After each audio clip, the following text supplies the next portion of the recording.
Gua nggak nyangka ini film cukup menggemparkan, di mana ada film judulnya Laba-Laba Merah yang terlalu mirip gitu sama Spider-Man. Dan di video kali ini kita akan bahas gimana dasar hukumnya, apakah film ini setelah tayang nanti bakal dituntut sama Marvel. Jadi pastikan kalian simak video ini sampai selesai dan kita akan bahas apakah bisa dituntut apa enggak.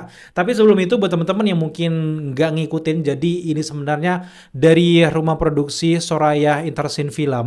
Tiba-tiba ya, gimana PH ini kan selalu ngeluarin horor gitu, tiba-tiba ngeluarin genre superhero, itu aja gue udah pesimis banget gitu. Soraya bikin film superhero, aduh, bumi langit yang prepare aja nggak bisa gitu. Tapi ya, kita kasih kesempatan gitu, karena memang sejauh ini gue harus meremehkan PH ini karena nggak ada track record yang jelas mereka bikin film superhero gitu. Tapi setidaknya mereka mau kasih gambaran baru gitu, genre baru selain horor, ya itu sebuah kemajuan yang patut kita acungi jempol juga. Gimana Soraya Entertainment Film ini juga bikin film Susana kan. Jadi ya kalian bisa bayangkan PH yang selalu bikin horor, ceritanya kayak gitu, tiba-tiba bikin superhero. Ya, semoga nggak lebih parah dari filmnya Atta Halilintar aja gitu. bukan kayak gitu. Tapi buat teman-teman yang mungkin nggak ngikutin, Laba-Laba Merah ini ngejiplak banget. Sebenarnya ini enggak ya guys, karena memang ini sebenarnya udah ada sejak tahun 1969, diciptakan sama Om Bram yang udah harus meninggal dunia di tahun 2017 pada kala itu. Dan di tahun 60-an itu kan era keemasan dari komik Indonesia. Gue ingat banget gitu. Dan masuknya komik-komik barat itu kan di tahun 50-an, setelah kemerdekaan Indonesia itu kan dibawa sama orang-orang Belanda sebelum kemerdekaan, orang Eropa yang berkunjung sini cari rempah-rempah, itu bawa komik yang berwarna, yang kemudian juga yang kayak Superman, Spider-Man. Semua orang-orang Indonesia pada kala itu, pemuda pada kala itu, pop culture-nya pada kala itu seneng banget dengan cerita-cerita yang ada di komik-komik barat itu, yang akhirnya setelah merdeka para seniman-seniman komikus punya kayak ekspresi lebih, dan akhirnya mereka untuk menggait orang-orang supaya tertarik dengan komik, ya dengan langkah cepatnya adalah rating cepatnya adalah menjiplak dalam tanda kutip terinspirasi dari karakter-karakter komik luar. Contohnya dulu lahirlah di tahun 69 juga itu Gundala lahir. Itu kan terinspirasi dari The Flash atau Thor. Kemudian juga Godam itu terinspirasi dari Superman. Laba-Laba Merah ini terinspirasi dari Spider-Man. Kemudian juga Sri Asih terinspirasi dari Wonder Woman gitu. Tapi memang pada kala itu kan hukum internasional itu belum terlalu ketat kayak sekarang gitu. Ini nggak boleh, ini nggak boleh, ini nggak boleh. Dan pada kala itu bebas aja gitu. Bahkan di Indonesia pemerintahan pun nggak terlalu ngurusin hal yang kayak gitu pada kala itu, sehingga bebas mereka bikin, asalkan memang pada kala itu dalih mereka adalah bikin superhero yang tampilannya mirip kayak superhero barat tapi dengan asal-usul berbeda. Itu kayak kuncian mereka tuh kayak gitu. Asal-usulnya berbeda gitu. Kemudian juga kekuatannya berasal dari beda juga. Yang bikin kostum ini beda. Kemudian juga ini perjuangannya kalau di barat mungkin untuk menangkal alien, kalau di sini untuk menangkal para koruptor lah, inilah, itulah, melawan raja semut mungkin, raja tikus kayak gitu. Jadi ceritanya sedikit dibikin berbeda gitu. Ya amati, tiru, modifikasi gitu. Tapi lebih kalau kita lihat sekarang, kenapa komik-komik ini nggak naik? Karena memang mereka udah mulai takut nih sama hukum-hukum internasional. Pertanyaannya sekarang adalah gimana nih nasib Laba-Laba Merah yang notabene-nya mirip banget kayak Spider-Man kalau di komik awalnya. Tapi buat teman-teman yang ngikuti juga sebenarnya tampilan dari Laba-Laba Merah ini udah mulai nggak terlalu mirip sama Spider-Man makin hari di perkembangan komiknya, karena memang akhirnya makin mirip kayak Daredevil jadinya gitu. Makin mirip kayak ya kostum orang-orang laba-laba kostum merah semua, yang tadinya kan mirip banget tuh, ada kayak birunya, ada kemudian merah jaring laba-labanya gitu. Bahkan buat teman-teman lihat di layar, boom, ini dia sebenarnya nggak cuma laba-laba merah itu pada kala itu yang terinspirasi dari Spider-Man tuh. Lihat, ada banyak banget Spider-Man gitu.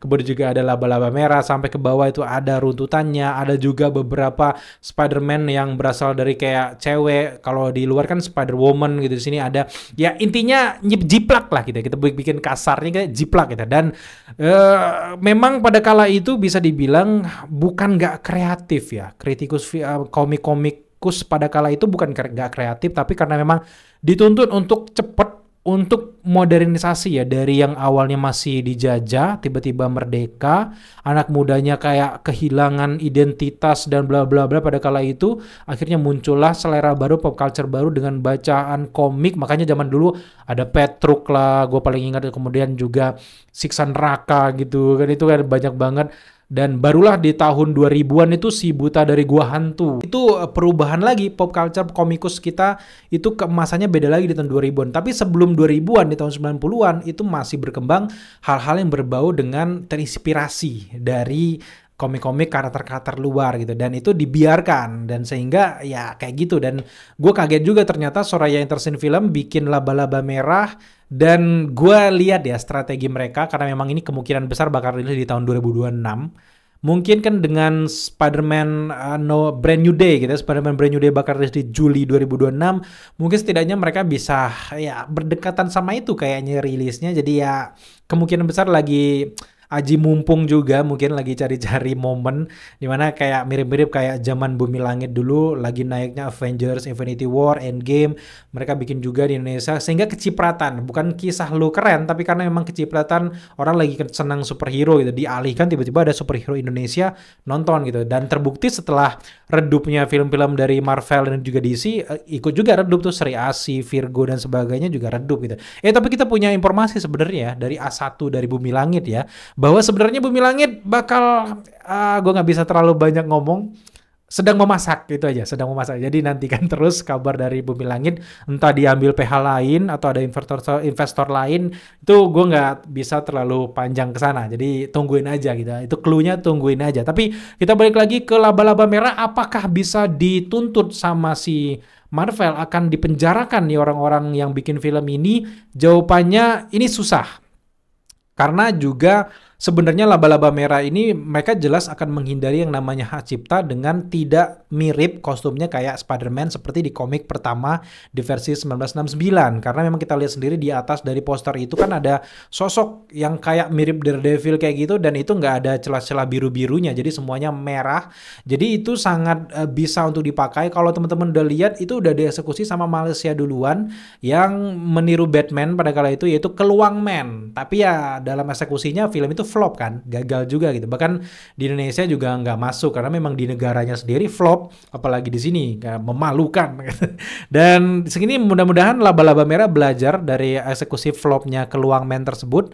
Tapi balik lagi tentang hak cipta, sebenarnya untuk hak cipta itu nggak bisa kayak ide kita, ide kreatif itu jeratin kayak hukum gitu, nggak bisa guys, karena memang ide kreatif itu datang luas jangkauannya, jadi nggak bisa spesifik, kecuali Laba-Laba Merah ini mirip dalam komiknya zaman dulu yang bawa-bawa nama Batman, misalnya Superman atau Iron Man, itu baru itu kena hak cipta. Contohnya gini, misalnya nanti di filmnya ketika Laba-Laba Merah berantem ketemu sama Scorpion yang itu juga udah ada di komik Marvel, itu baru kena hak cipta guys. Tiba-tiba datang Iron Man misalnya, itu kena hak cipta, itu jelas banget. Jadi selama mereka nggak menggunakan konsep dan juga menghadirkan karakter-karakter yang berhubungan sama Marvel, itu nggak akan kena. Karena memang Laba-Laba Merah kata-katanya aja tuh jauh banget sama Spider-Man. Ya kita tahu sendiri sama-sama laba-laba gitu. Dan setiap negara pun kayak Turki, Filipina, kemudian juga Thailand, gua rasa mereka juga pernah bikin karakter-karakter komik yang terinspirasi dari komik barat, dan itu sah-sah aja gitu. Dan Keluang Man pun itu secara copyright itu sah-sah aja, karena memang mereka nggak membawa konsep cerita yang sama, dan ini melindungi dari koruptor misalnya, melindungi negara jiran sana gitu, gimana kayak Sabah misalnya dilindungi, itu kan beda lagi. Dan untuk Laba-Laba Merah mungkin melindungi Jakarta itu jauh dari yang melindungi Queen misalnya, langsung tiba-tiba ke Jakarta, itu kan udah beda, itu beda ceritanya. Sehingga untuk origin story mungkin nanti akan bisa dibelokkan sama pihak dari Soraya Entertainment Film, bisa aja nanti dini gitu. Kalau dalam komiknya kan si Bram ini itu bukan Peter Parker fotografer dan juga sebagainya, tapi dia lebih namanya adalah Bram, seorang sirkus gitu, dimana awal mulanya itu kalau nggak salah ketika sirkusnya dirampok, itu membuat kepala sirkusnya terbunuh, dan akhirnya dia mau balas dendam. Kebetulan ayahnya itu sang profesor ahli kimia dan sebagainya yang bikinkan kostum untuk dia yang bisa merayap di dinding dan sebagainya, mirip Spider-Man kayak gitu. Dan akhirnya dia membalaskan dendam dari sana, dari kostum buatan ayahnya, dan dari saat itu dia jadi superhero gitu. Dan udah terbit di beberapa komik, judulnya Brutal ya, ada Brutal 1, Brutal 2, itu beberapa seri-seri komik udah muncul. Sehingga dari origin story itu juga jauh daripada si Peter Parker. Jadi kalau untuk digugat di hukum internasional, hukum hak cipta itu nggak bisa karena memang ya lagi-lagi mereka harus menghindari karakter-karakter yang berhubungan dengan Marvel Comics. Jangan plek-ketiplek mirip.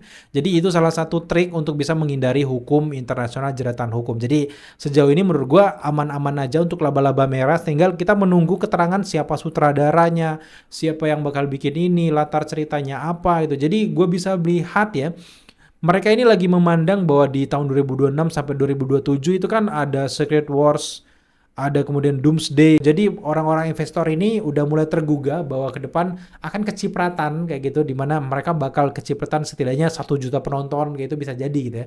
Tapi kalau seorang film ini yang biasanya bikin horor kayak gini, yang tadinya gue ragukan mereka mau mengucurkan dana ratusan atau puluhan miliar gitu untuk film ini, sangat mungkin bahwa film ini bakal sukses. Karena selama ini gagalnya film-film superhero lokal, kebanyakan karena memang kita nggak bisa nih lepas dari perbandingan dengan Hollywood.